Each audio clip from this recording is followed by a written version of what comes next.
So, imagine that your contrasting experience has caused you to give birth to yet another amended desire. So imagine that this desire is out there in your future experience, and you are moving toward it with every thought, word, and action that you're offering. But you know that every subject is really two subjects. It's like picking up a stick that has two ends on it. The subject of wellness on one end, sickness on the other. The subject of financial abundance, plenty of money on one end, not enough on the other.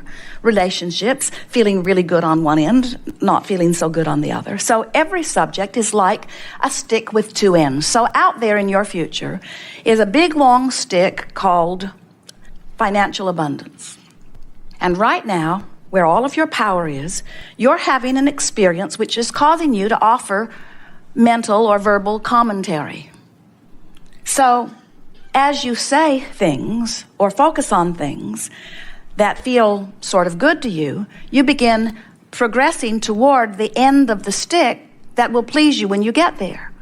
But as you say things that don't feel so good, you begin proceeding toward the end of the stick that won't feel so good when you get there. There are some of you who say something that feels pretty good and something that feels pretty bad and something that feels pretty good and something that feels pretty bad, something that feels pretty good and something that feels pretty bad. So your proximity to what you really want or what you really don't want doesn't close. It's sort of like you've got this option right now to fork off in the direction of what feels good or to fork off in the direction of what doesn't feel so good. And we see you sometimes, you do a pretty good job of forking toward what you want until you have lunch with someone, and then you fork in the direction of what you don't want, and then you regain your balance and you fork more back in the direction of what you want, and then you watch television and you fork off in the direction of what you don't want, and then you get hopeful about something, you begin looking for positive aspects and you fork off in the direction of what you want, and then your bills come and you fork off in the direction of what you don't want. And what we're wanting you to understand is that you have control about the direction in which you fork, but we want you to be forking because of the way it makes you feel, not because of what's happening right now in your red hot moment. In other words, as you let this be a vibrational, emotional journey, as you mentally see yourself proceeding toward the corner that has what you are wanting in it rather than the corner who has what you do not want in it, what begins to happen is, as you make the decision that right now from wherever I am, and it doesn't matter where you were before, all of your power is right now. In other words, your ability to begin moving toward or away from, toward what you want or toward what you don't want is all right here, right now. And what happens as you compare where you are to any others in terms of manifestation, you lose your place relative to what you're doing with your vibration. But when you make it an emotional journey rather than an action journey, and you reach for the best feeling thoughts that you can find, what begins to happen is you begin gradually leaning in the direction of what you are wanting until you just become one who is so clearly expecting, anticipating things to go your way that even when something appears to not be going your way, you know that nothing's wrong, that you're just not understanding everything because it really is going your way, because after all, things always go your way. And eventually what begins to happen is people begin to notice you and they begin to reflect back to you, why is it that things always seem to go your way? And you will tell them, I learned how to fork off in the direction of what feels best. I began to accept the power in every moment. And we think that many of you don't realize the power that you have in every moment. And we want you to leave this gathering really understanding that it is really a matter of, in this now where you have all of your power, of making such peace with where you are that you begin forking in the direction of what feels good. An image comes to mind of someone who is standing at the cresting waters of a raging river, and the bulldozers are all there trying to shore up the banks of this river, trying to save this woman's home. But the floodwaters have been rising, and the people on the bulldozer can see that they are a very incompatible match to the water that is raising. And when you see the television camera pointed at the woman and you see her fretting as it seems inevitable that this water, this current, is going to sweep her home away, we want to say to her, so be it. It is the inevitable result of the flow that is in place. Don't try to fight against the inevitability of the flow that is in place. Instead, relax into it, let it wash you out to sea, and then regroup and start forking in the direction of what you're wanting. And we want you to understand that we know that sometimes our words about vibration and our words about cheer up and our words about lean in the direction that feels better feel like very paltry, small response to raging waters that are on the brink or even happening in terms of manifestation. But we want you to understand that you cannot, with your action, fight the current that you have been offering vibrationally. The current that you've been offering vibrationally is what's happening.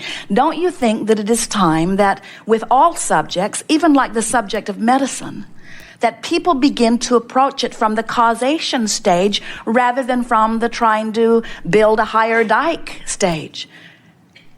And we can understand why surgery or medicine might soothe when you are in that place of trauma, but it's a small soothing, and it doesn't change anything really until you get back to the heart of the vibration that caused you to be in that predicament to begin with. You don't have to go back and undo anything. You can stand right where you are and utilize the guidance system that is within you, that is lovingly knowing everything that you are and everything that you want in relationship to where you are vibrationally about it, that is giving you vibrational feedback in every moment to help you know the vibrational relationship between these two powerful points of vibrational relativity. Isn't that good to know? So what somebody else thinks is irrelevant in this, isn't it? What somebody else has manifested is irrelevant in that. So what you're wanting to do is collect the data that makes you close the gap. And sometimes we see you seeming to deliberately collect the data that widens the gap. And we understand why you do it. Anytime you're standing in a place apart from who you are, you can feel that something's gone terribly wrong.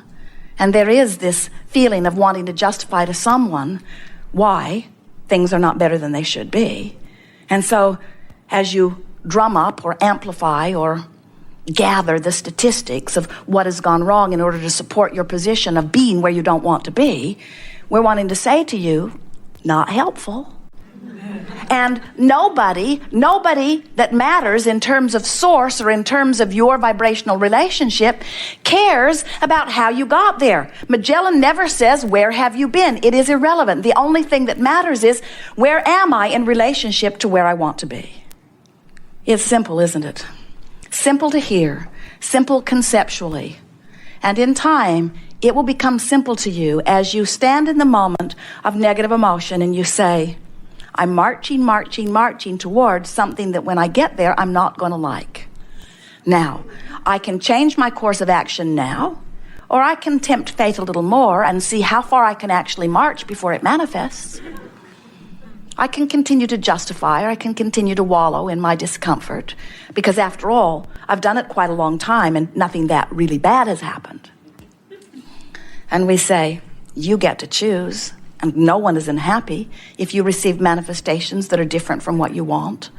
But we do want you to know that your true joy will ever only come when you are a vibrational match to who you really are. You can't have become this bright, shining new being with all these bright, shining new ideas and be over here, not yet a vibrational match to it, and really be in your ultimate joy. So the optimum creative experience is for the contrast to continually give birth to new intentions and you to just continually reach for the best feeling thought that you can find so that you become steadily a vibrational match to the new intentions. And then the way your life plays out is you don't feel frustration about what's not yet manifested. Instead, you feel the life-giving qualities of these new intentions that are summoning life through you. You are eternal beings, and you cannot be eternal and complete at the same time. They do not go together. If you are eternal, then you are growing. And if you are growing, then there's stuff not yet done. And if there's stuff not yet done, then you are incomplete. But when you are incomplete and happily optimistic, now you are living life in the way you did from your non-physical vantage point when you decided to jump into this time-space reality. You said there'll be plenty of things that I adore, plenty of things that I don't like so much, and out of all of that will be born my unique intentions for me. And Source says, and when you find them big or small, we'll be right there with you, because no one better than you can decide from your vantage point. And when you decide, we'll be there, and you'll have guidance that will let you know whether you're there or not. We're done. Go to the beach. So, you have some things you want to talk about. We see our value to you in helping you to close the vibrational gap. We do not see our value in the way some of you have been approaching life. Humans often, when they see a condition that makes them feel good, they vote for more conditions like that. And when they see a condition that causes them to feel bad, then they push against and try to eradicate the earth from those conditions. And what we're wanting you to understand is this is an attraction-based universe. It is all about inclusion. When you give your attention to something wanted and say yes to it, you include it in your vibration. When you see something you do not want and you shout no at it, you include it in your vibration. So there is no such thing as no in this vibrationally based universe. We see our value to you in assisting you, not in trying to figure out how to change the condition so that you can feel better in response to the condition. That's conditional love, isn't it? I feel love under these conditions, but not under those conditions. And we say, no, that's not who you are. Who you are is love. You feel love under all conditions, which means you have the ability to focus your mind in such a way that you stay in vibrational concert with that which is love, with that which is source. You don't need to demand that conditions change. And so sometimes you'll want to talk about something your son is doing, or something your mother is doing, or something that your employer is doing. And if they would do it differently, you would feel better. And you think that your questions to us are about how you can work the energy just right to make them do the things that when they do them, then you will be able to observe them and you will feel better.